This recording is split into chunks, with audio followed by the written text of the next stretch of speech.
Hi, good afternoon, everyone. Thank you very much for inviting me to present. I think my topic is a little bit different from what you normally hear. You hear a lot about green hydrogen, about green ammonia, but my company, HIF Global, we are focused on eFuels, and I'll explain a little bit what that is. Very briefly, HIF Global is a company that is seeking to become the world's first international industrial-scale eFuel supplier. We have a target to be producing around 144,000 barrels of oil equivalent a day. In hydrogen speak, that's about 4 million tons of hydrogen a year. And it will require somewhere around 25 gigawatts of electrolyzers. So a pretty big target. But we are actually moving at speed. We are in the process of finalizing the construction of the world's first e-fuel plant located in Chile. We expect that to be operating in the next couple of months, and it will be an off-grid plant, and it's a plant that will produce e-gasoline directly from a wind turbine, and I'll go through that in a second. In parallel, we are moving very fast to reach FID on 3 commercial scale projects. So we have a 240 megawatt plant that we recently announced that we're developing in Tasmania in Australia. We also have a similar plant in Chile, which will be an off-grid plant. And in parallel as well is a 2,000 megawatt e-fuel plant based in Texas. We expect to FID these 3 plants over the next 18 months and have them operating in about 26. In addition, and really where the company came from, we have secured around 15 gigawatts of wind energy in Patagonia in Chile. It's the world's best renewable wind that we have. We're talking plant factors of 70%, that's 70.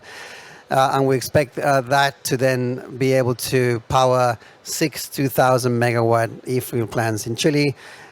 We expect to and are working to develop a similar position in Australia as well.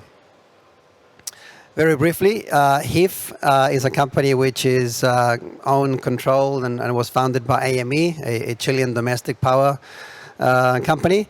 But over the last few months, we've actually raised some capital, and we incorporated some new shareholders, including Porsche, Baker Hughes, EAG, Infrastructure, and another financial investor. And with that, we've raised the funds to take all of these projects from where they stand today to FID over the next 18 months or so. We have, aside from what I've just discussed, HIF Chile, HIF USA, HIF Australia, HIF Asia Pacific, we're also recently opened up our European office, looking to both develop projects and to help us procure the technology and the off-taking markets for our e-fuels. Very briefly, so what are e-fuels? Essentially, it's a combination of green hydrogen, which I think you're very familiar with, and CO2. So we source CO2, and it's very important to say that this CO2 is recycled CO2, so CO2 that is already in the atmosphere, and that we can then capture that by different methods and combine that into a base fuel, which in our case is methanol. So e-methanol is a product that we produce at our e-fuel plants, and then that can be converted further into a final product such as e-gasoline, as is the case in our Chilean project and the Texan project. But you could also convert methanol into other products like e-diesel, e-aviation fuel, etc. The reason that this is considered carbon neutral is because even though it's obviously used within in an ICE engine, an internal combustion engine, and therefore CO2 is released when it's combusted, we use that same CO2 in the manufacturing process. So it becomes a closed cycle, and that's why it's called a CO2 neutral fuel, which if you think about it is the same as an electric car. An electric car that's been powered with green electricity is also a neutral car. It's not negative, and it's not adding to the atmosphere CO2 component either. E-fuels, I mean, the main characteristic of e-fuels is that they are exactly the same as fossil fuels. So they are a synthetic equivalent or a drop-in fuel, which means that they can be used in all existing uses for fossil fuel, all existing internal combustion engines across all of the different transport methods. So we're talking about shipping, aviation, and road transportation. In addition, e-methanol can be and is a feedstock into other petrochemical processes, such as in plastic manufacturing. So there's a broad spectrum of use cases, and we are pursuing its applications across all of the different markets that we see opening up. A question we often get asked is sort of what is the cost of e-fuels, and really the concept of using e-fuels is that we're able to package that renewable energy from places where we can get it cheaply and package that up in a product which is very easy to transport, because we have a fully developed fossil fuel transport infrastructure and storage infrastructure that we can use. Therefore, transporting the e-fuel is actually something which doesn't have a big impact on the final cost. And therefore, you really have to concentrate on finding those locations with the best renewable energy resources, and hopefully do it at scale so that you can drive economies of scale. So when we do that, and I've put these sort of costs, which are not ours, they're actually done by the eFuels Alliance in Europe, where they've sort of come up with costs around the 1.6 to €2 per litre of e-fuel, and obviously that is expected to decrease as the technologies sort of progress. When you compare that to an existing fossil fuel, you would have been thinking about 50 cents to a dollar per litre. Therefore, you're talking about 2 to 2.5 times the price right now. What's also interesting is you say, well, that is actually, maybe it's a hefty premium. What we have to say is that because they are drop-in fuels, they can actually be blended with fossil fuels, and that is exactly what's already happening in a lot of markets in Europe under the European low carbon fuels standards. Blending in those markets has been done to date with biofuels, but the opportunity is arising for e-fuels to be part of that. And because the blending is actually quite small, so if you blend 5 or 10% of an e-fuel into the product, the actual impact on the final price of the consumer is quite low. So there's a way to introduce these fuels, get the decarbonization effect of that now using existing infrastructure, and not actually impact if you start slowly. Over time, of course, you will increase the blend, but at the same time, we expect those production costs to come down. So over time, you can actually use e-fuels to decarbonize a big percentage of the target markets without having a big impact on the final price. So that's something which I think is really important to understand.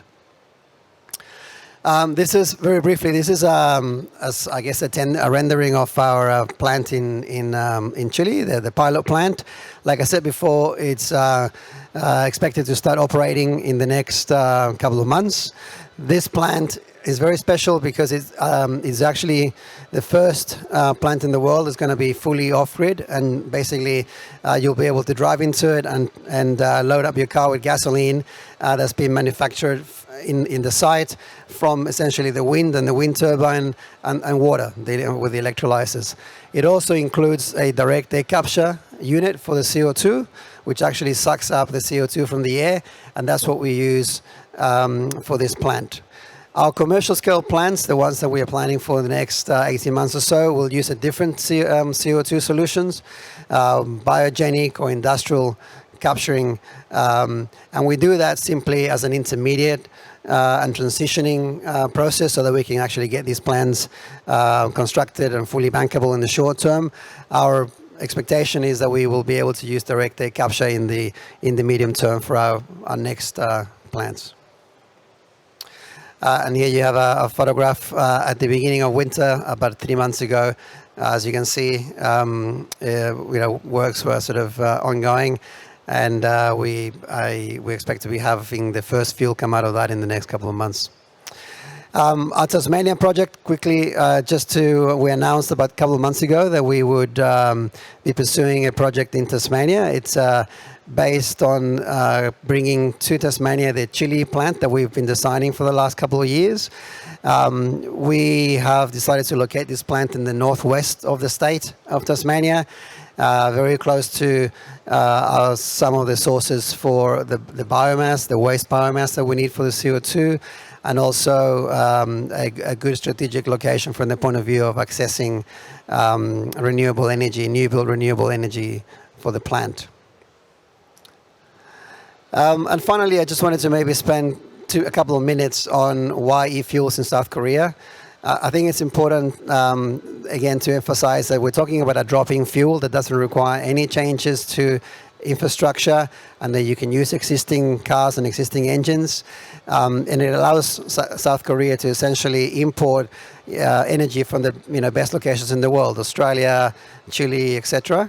And I think, secondly, it's a way to diversify the pathways that you're using to decarbonize the transport sector. So clearly, there's from what I've seen here, there's a big focus on hydrogen as a direct fuel, and I think that's obviously a very interesting way to achieve this. It obviously relies on being able to bring the liquefaction costs down and the transport costs down. So by incorporating eFuels into the mix, you're really broadening up the different pathways, and therefore you are diversifying your risk. I think what we're seeing in Europe around eFuels is really interesting.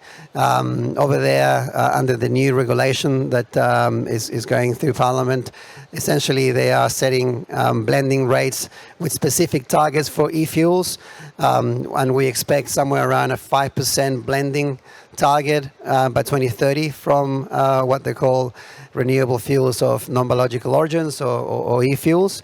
And that, just to give you an indication, that's around 30 billion liters of gasoline or diesel, which is more than what Australia consumes. So even though it's a 5% target, we're talking about very, very large volumes. In South Korea, you have 25 million internal combustion engines on the road today.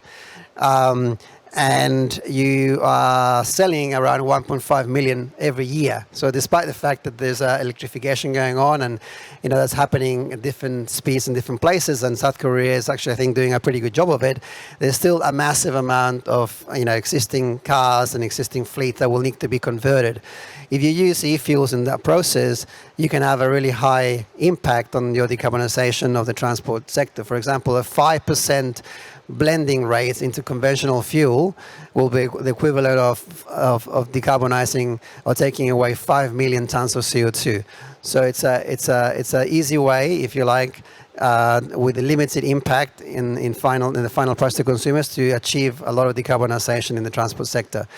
And I think finally, in terms of using eFuels for shipping, for example, which I'm aware Korea is a huge shipbuilding country, the opportunity to go into and build green ships that, for example, use e-methanol as a fuel, I think is a very interesting one. There will be a big demand for new engines and dual fuel engines, and being part of that, I think, is a very important benefit as well for South Korea. I think I've gone over my time, so I'll just leave it here. Thank you very much. Thank you, Ignacio.